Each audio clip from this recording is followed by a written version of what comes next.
So yun guys, nagpalinis tayo ng ating bituka. Patanggal tayo ng mga acid na meron tayo sa loob ng ating tiyan.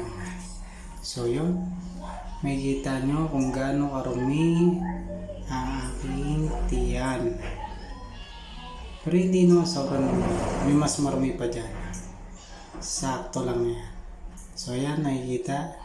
Yung dalaw na yan, ayan, acid lahat po yan. Yan.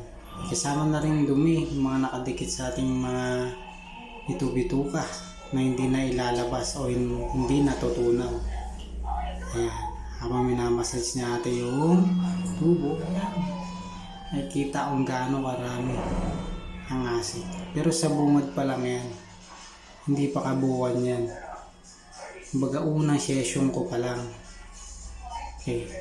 Kailangan din maglinis-linis pag may time para hindi ka mahirapan.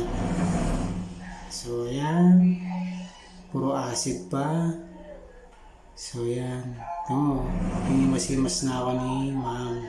Oh, ayun, kinakabog-kabog. Oh ayan, tamang kabog lang si ma'am. Ayan.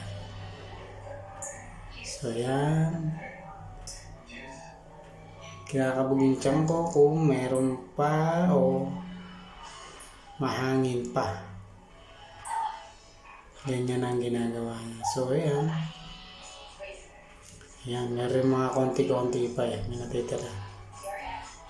Ayan, kasi kailangan luminaw yan eh. Pag luminaw, ayan, panibagong salpak ulit ng at ganun ulit. Repeat lang ng repeat yan hanggang sa may makukuha pa rin sila.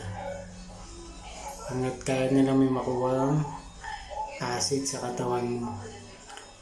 So bungad pa lang yan. Kasi ate napapaagat labi na. Manihirapan to sa ginagawa. Pero ito mahirap yan. Hindi naman biro. So yun. Relax lang at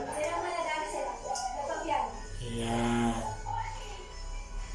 So yun guys, kung gusto nyo magpalinis, kailangan nyo magpalinis.